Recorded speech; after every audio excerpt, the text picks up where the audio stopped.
মিলন হবে কতদিনে ধারাবাহিকের আজকের পর্বে শুরুতে দেখা যায় এলা জোর করে নেহাকে পুলিশের সামনে নিয়ে আসে আর একই সময় গোরা নিজের ঘরে অচেতন অবস্থায় পড়ে থাকে।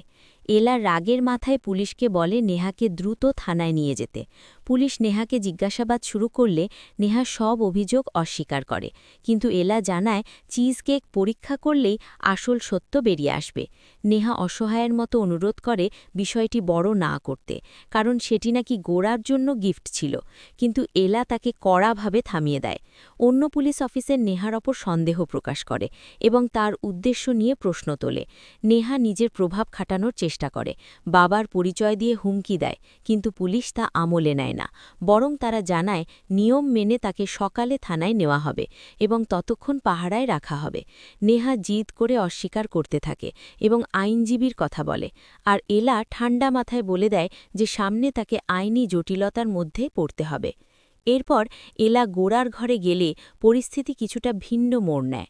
গোরা নেশাগ্রস্ত অবস্থায় এলাকে পিছন থেকে জড়িয়ে ধরে এবং তাকে মিস্টার সেন না ডেকে গোরা বলে ডাকতে বলে। তার কথাবার্তায় স্পষ্ট হয় যে সে আবেগপ্রবণ অবস্থায় আছে এবং এলার প্রতি তার টান তৈরি হয়েছে। এলা কিছুটা অপ্রস্তুত ও লজ্জিত হয়ে পড়ে, কিন্তু পরিস্থিতি সামলে নেয়। গোরা আবেগের সঙ্গে ইঙ্গিত দেয় যে এলা তার কাছে বিশেষ কেউ হয়ে উঠছে। পরের দৃশ্যে নীরার জন্মদিনের অনুষ্ঠান চলছে। বাড়িতে আনন্দমুখর পরিবেশ, সবাই খাওয়া দাওয়া আর আড্ডায় ব্যস্ত। নীরার মা গরম পকোড়া ও পিঁয়াজি নিয়ে এসে সবাইকে পরিবেশন করেন।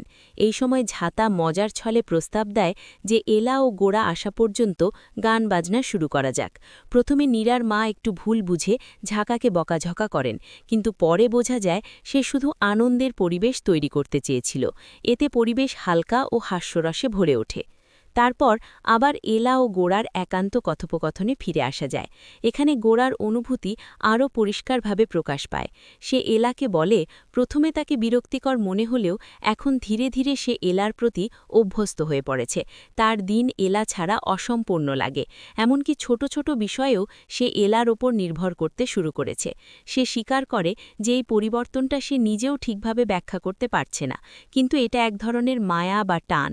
এলা মন দিয়ে শোনে এবং তখন সে গোরাকে জানায় নেহা ও মৈনাক একসাথে মিলে তাকে ফাঁদে ফেলতে চেয়েছিল। যদি সে সময়মতো না পৌঁছত তাহলে গোরাকে ব্ল্যাকমেল করে বিয়ের মতো পরিস্থিতিতে ফেলে দেওয়া হতো। এতে বোঝা যায় এলা গোরাকে রক্ষা করার চেষ্টা করেছে। পরের পর্বে নেহা লকআপ থেকে বেরিয়ে আসে এবং তার বাবার সঙ্গে কথা বলে।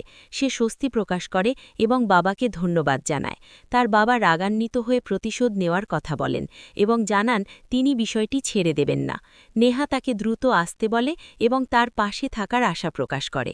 এরপর মৈনাক নেহার সঙ্গে কথা বলে এবং তাকে উস্কে দেয় যে এলা যা করেছে তা মেনে নেওয়া যায় না। সে আশ্বাস দেয় যে এলাকে শাস্তি দেওয়ার ব্যবস্থা হয়ে গেছে এবং শুধু এলা নয়, তার পুরো পরিবারকেও এর ফল ভোগ করতে হবে। এতে ভবিষ্যতে বড় কোনো সংঘাতের ইঙ্গিত পাওয়া যায়। শেষ সিনে গোরা একটি চিঠি পায়, যা নেহার লেখা।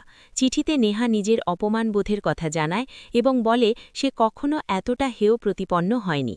সে মনে করে এলা ইচ্ছেকৃতভাবে তাকে দূরে সরিয়ে দিতে চাইছে এবং সবসময় তাকে তৃতীয় ব্যক্তি বানিয়ে রাখবে। সে গোরাকে ভালোবাসার কথা জানায় এবং তার ছাড়া বাঁচতে পারবে না বলে উল্লেখ করে। চিঠির শেষে সে জানায় সে নিজের জীবন শেষ করার সিদ্ধান্ত নিয়েছে। এই লেখা পড়ে গোরা সম্পূর্ণ স্তব্ধ হয়ে যায়, তার মুখ ফ্যাকাশে হয়ে ওঠে এবং পরিস্থিতির গুরুত্ব বুঝে সে গভীরভাবে নাড়া খায়। এই ছিল মিলন হবে কতদিনে ধারাবাহিকের আজকের পর্ব। ভিডিওটি ভালো লেগে থাকলে লাইক, কমেন্ট, শেয়ার করবেন আর পরবর্তী পর্ব সবার আগে পেতে চ্যানেলটি সাবস্ক্রাইব করে রাখুন।